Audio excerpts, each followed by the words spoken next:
Aktivno državljanstvo pomeni dejavno sodelovanje državljanov v političnem in družbenem življenju v njihovih skupnostih.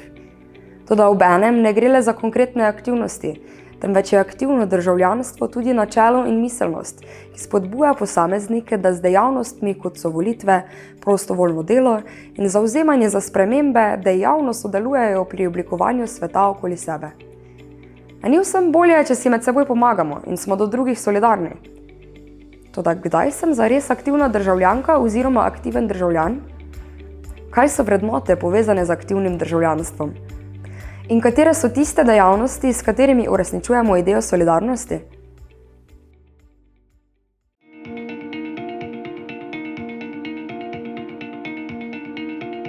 Aktivno državljanstvo je bolj kot ne predmet v srednji šoli. Jaz sem si ga pa drugače prej predstavljal tako bolj kot ne kot neke državljane neke države, ki sodelujejo v nekih stvarih, ki se dogajajo v državah, kot so recimo volitve. Jaz to razumem, kot da je to neko vključevanje v politične procese, da mi v bistvu sodelujemo pri volitvah, tako da pomagamo skupnosti. V bistvu dejanje vključevanja se v družbo in izražanje svojega mnenja, reševanje problemov, tudi takrat, kadar nam je mogoče neprijetno o teh temah govoriti. In ne da samo jamramo o stvarih, ki nam niso prav, ampak dejansko se potrudimo in jih pravimo spremeniti. Spoštovanje pravic svojih pa ostalih, pa nekako splošno razumevanje vsaj, kaj se dogaja v državi. Participira v nekih volitvah, v bistvu nekem boju za določene pravice, ampak ne govori se dosti veliko o temu. Bistvo aktivnega državljanstva je v tem, da kot posamezniki ali skupaj z drugimi prevzamemo angažirano držo v svoji skupnosti in za svojo skupnost. Gre za prizadevanje, da se v skupnosti, kjer živimo, dobro počutimo in smo v njej aktivni. Eden od ključnih pozitivnih učinkov aktivnega državljanstva je, da posameznikom omogoča, da v svojih skupnostih dosežejo spremembe. Z aktivno vlogo v družbenem življenju lahko državljani pomagajo oblikovati politike in odločitve, ki vplivajo na njihova življenja. To lahko vodi h krepitvi občutka, da smo vsi del bolj povezane skupnosti. Skupnosti, kjer vsi prispevajo k boljšim odnosom.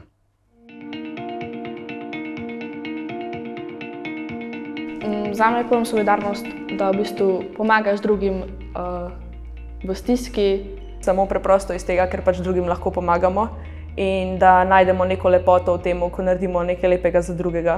Da brez problema jaz lahko pomagam komorkoli, ker pač tega je tudi zelo premalo, ker mi smo večinoma egoistični preveč in mi samo nas gledamo, da bomo zase poskrbeli, ker hočemo biti vedno najboljši in lahko je bilo več tega. Sodelovati z ljudmi, pa da si postavimo vsi neke cilje skupne, pa da se spoštujemo.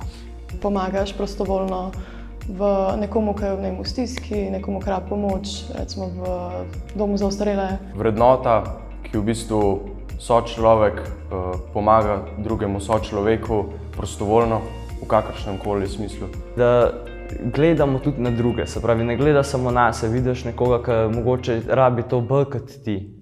Dejansko sta aktivno državljanstvo in solidarnost v mnogih pogledih tesno povezana. Pri aktivnem državljanstvu gre za prizadevanje za pozitivne spremembe. Seveda se ne strinjamo vedno, kaj so pozitivne spremembe, vendar že z medsebojnim dialogom, dopuščanjem različnih mnenj, državljani pomagajo graditi bolj povezane skupnosti.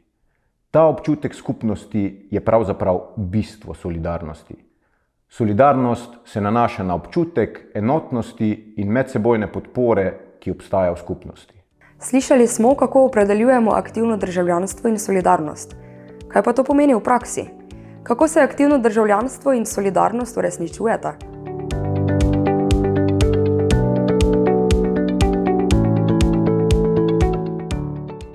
Uresničevanje ideje solidarnosti ni le na nas, posameznikih. Zavedati se moramo, da je globalizacija prispevala k temu, da je svet vse bolj povezan. Razlike v bogastvu držav so vedno večje in tudi socialne neenakosti med skupnostmi in posamezniki so velike. Nekateri živijo v revščini, so soočeni z vojnami ali so preganjani, drugi imajo vsega na pretek. Podobno je tudi na lokalni ravni.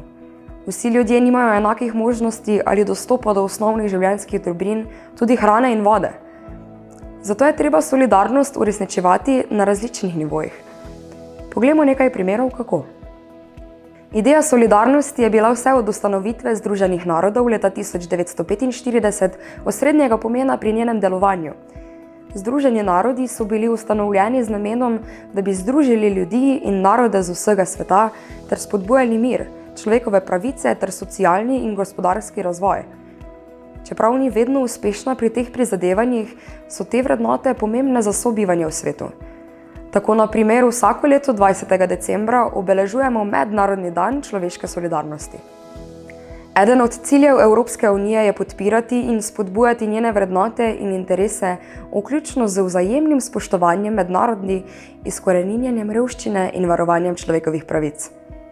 Evropska unija na primer izvaja ukrepe za pomoč pri reševanju izzivov povezanih z družbo, okoljem in naravnimi nesrečami. Poleg tega mladim omogoča, da pridobivajo življenjske in delovne izkušnje ter pri tem pomagajo drugim v okviru programov, kot je Evropska solidarnostna enota. Evropska solidarnostna enota mladim omogoča sodelovanje v številnih dejavnostih, ki podpirajo ranljive osebe in se ukvarjajo z družbenimi izzivi. Te dejavnosti lahko vključujejo prostovoljstvo, pripravništva in delovna mesta na področjih, kot so izobraževanje, zdravje, socialno vključevanje, varstvo okolja in preprečevanje nesreč. Z vključitvijo v Evropsko solidarnostno enoto lahko mladi pridobijo dragocene izkušnje, ki jim lahko pomagajo pri osebnostnem razvoju in grajenju bolj vključujoče družbe. Tudi države lahko zagotavljajo ali krepijo solidarnost med svojimi prebivalci, med drugim tako, da izvajajo socialne politike.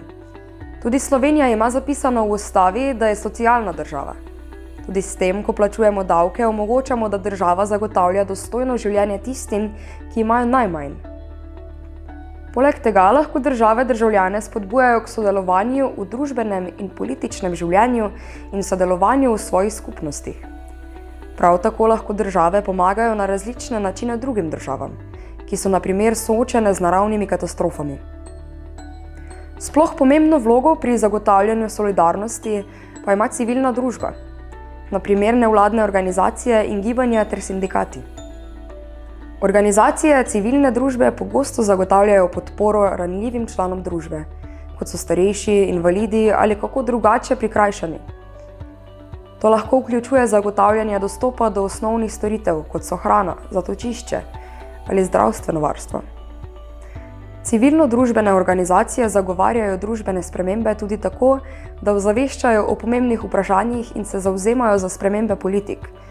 To lahko pomaga pri spodbujanju večje enakosti in socialne pravičnosti v družbi. In nenazadnje, civilna družba je ključna pri spodbujanju sodelovanja v skupnosti, tako da državljanom omogoči, da se združijo in si prizadevajo za skupne cilje.